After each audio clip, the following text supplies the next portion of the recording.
Hello my friends, my name is Don and today I am here with Stormbringer Magazine number 7. This is the first issue of the 4 in pack number 3. As such, it came with the gift for the box. So that's a special Gut Ripper boss. I believe that is exclusive to the magazine. I couldn't find a lot of information about it online. It was not on the main Foehammer page where I usually find this stuff. But it's a cool little model. Additionally, it came with 2 pots of paint.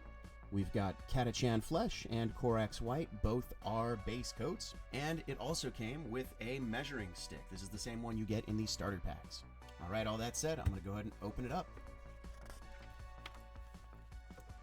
Realm Spheres. Each of the major realms is contained within a realm sphere, which is an orb of elemental magic. At their edge, the magic of these realm spheres is wild and unpredictable, while in the center, the magic has stabilized to form landscapes where mortals may dwell. Each realm sphere is dominated by a different kind of magic, which shapes the nature of the realm within and its inhabitants. All of the realms are incredibly varied and are home to countless landscapes, climates, and empires that would take lifetimes to fully explore. Ulgu. Ulgu is the realm of shadows, and it is shrouded in endless night. It is a place of dark forests, maze-like ruins, and twisted, misty swamps. Hish. Hish is the realm of light, and it is a place of order and symmetry. The land is split into 10 islands, each of which is a bright paradise. Azir. Azir is the realm of heavens. Its highest peaks and citadels are the home of Sigmar and his Stormcast Eternals. From here come great storms. Giran. Giran is the realm of life.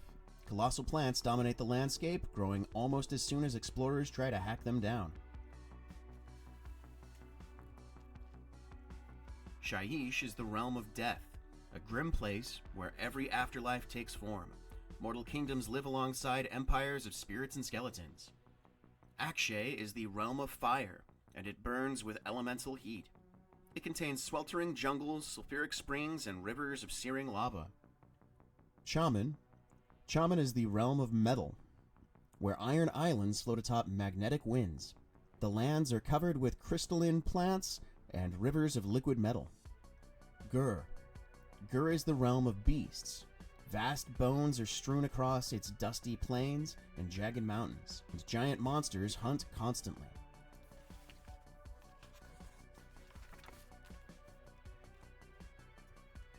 An arcane frontier.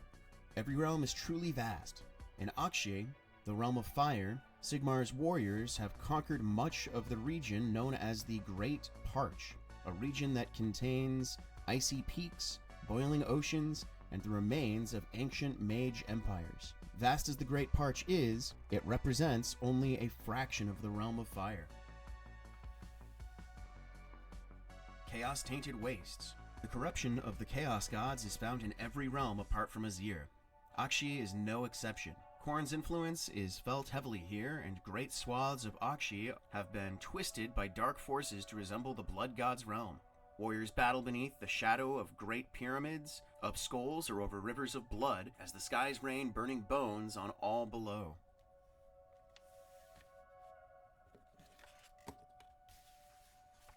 Getting into the how to paint. I've already painted up most of the models in this guide, but we're adding basically the Corax White, the Catachan Flesh, and then the Lead Belcher, or my Vallejo.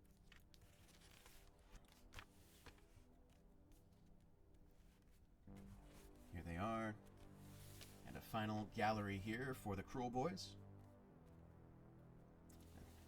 At this point, I'll go ahead and show mine on the turntable.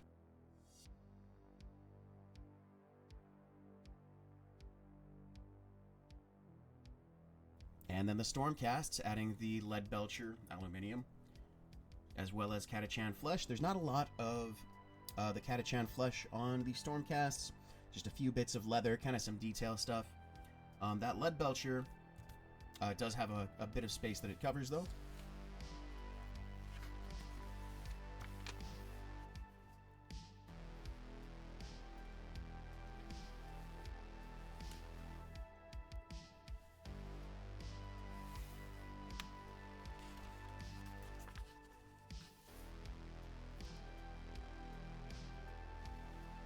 Here's their gallery, and I'll show mine on the turntable now.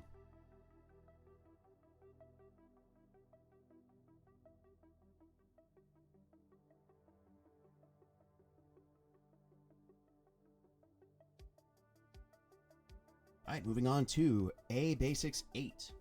This is Measures and Movement. In Warhammer Age of Sigmar, you are free to move your units anywhere on the battlefield. This freedom is made possible by measuring how far a unit can move in a turn. In this guide, you'll learn how to use measures and inches in your battles, allowing you to start using free movement with your models. I'm not going to explain to you how measuring in inches works. That's simple. 5 means 5 inches. You don't need my help to figure that out, I hope. We are doing all measurements from the base, so got to make sure that you're not measuring from the spear or the staff. Movement and coherency. Movement is key to victory in Warhammer Age of Sigmar. Getting your units into the proper position will help them seize key ground and secure a victory when they battle the enemy. In this guide, you'll learn how to move your units using their war scrolls and the ruler provided with this issue.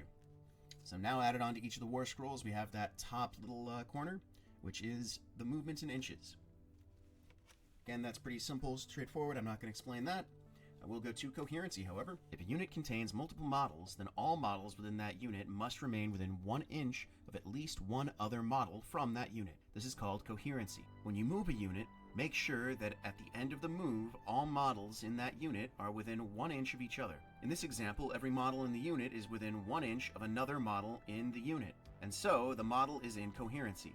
While moving, models can be out of coherency with their unit, but must be in coherency once the move is over. I think I said unit like 8 times in that little blurb.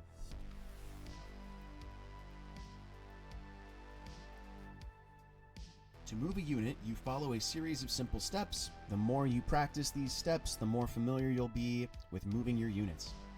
First, you choose a unit to move. Then you trace an imaginary path from the unit to move along. Finally, you move each model in that unit along that imaginary path.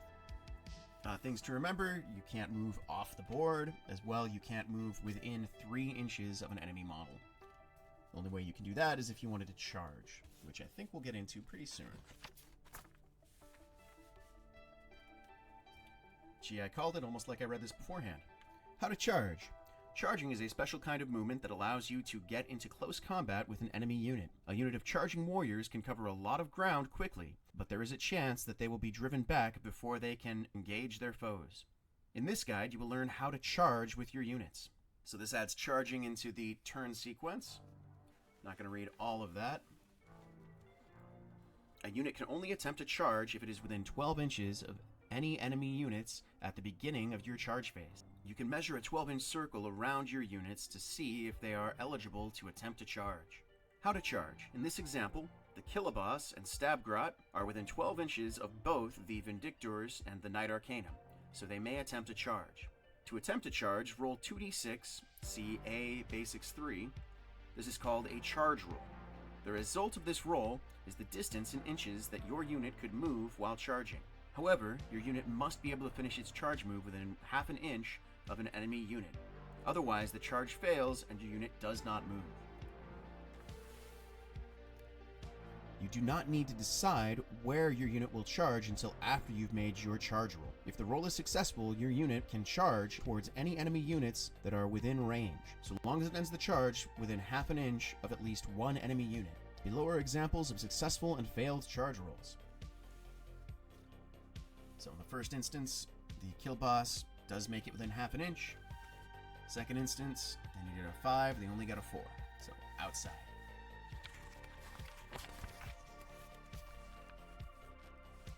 Alright, weapons range. Every weapon in Warhammer Age of Sigmar has a range characteristic.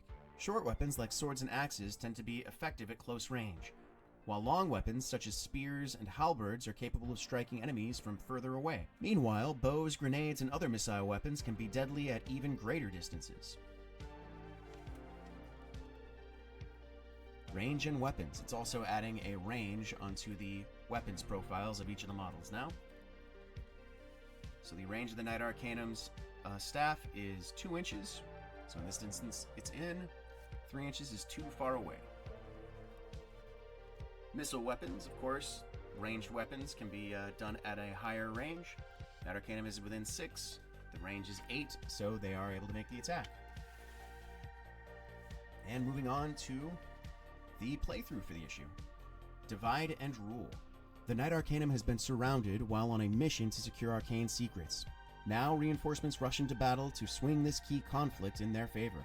Your battle continues. In this battle, you'll be using the rules for free movement, and you'll battle until either the unit of Gutrippas or the Knight Arcanum has been slain. Follow the instructions carefully as you play through the battle, playing each phase in order until one player has secured victory over the other. So you'll be using your Knight Arcanum and 5 Vindictors for the Stormcasts, and the Killaboss, and 10 Gutrippas for the Cruel Boys. Deployment is shown here below, with the Knight Arcanum in contact with the Cruel Boys, Vindictors, and Killaboss right there. So it does go on to say that using zones in the future, the circles, which were used for movement before, will just be used for setup, for deployment, and at the end, victory conditions. The battle ends immediately when all of the Gutrippas are slain, or the Knight Arcanum is slain. If all of the Gutrippas are slain, the Stormcast Eternals player wins. If the Knight Arcanum is slain, the Cruel Boys player wins. And looks like the Stormcasts have the first turn. In the Stormcast Eternals turn, the Stormcast player can move and charge with the Vindictors, and they can pick which unit gets to fight first in combat. So we have the War Scrolls for both units. It goes on to show movement, charge, combat, and turn. It goes on to the Cruel Boys. They also have their War Scrolls, movement, charge, combat, end of turn. There we have end of battle, and a little blurb for each side, whoever wins. Turn the page to the end, showing next issue will be a Lord Imperatant and a Base Brush. It'll talk about undercoating and battlefield maneuvers. After that, we have the Swamp Kala Shaman with his little Potgrot, Realm of Beasts, and Magic in Battle. Can't wait for that one. Finally get to add some magic into our games. Alright, that is it for today. Thank you so much for watching. I hope you had fun. I will see you next time. Bye.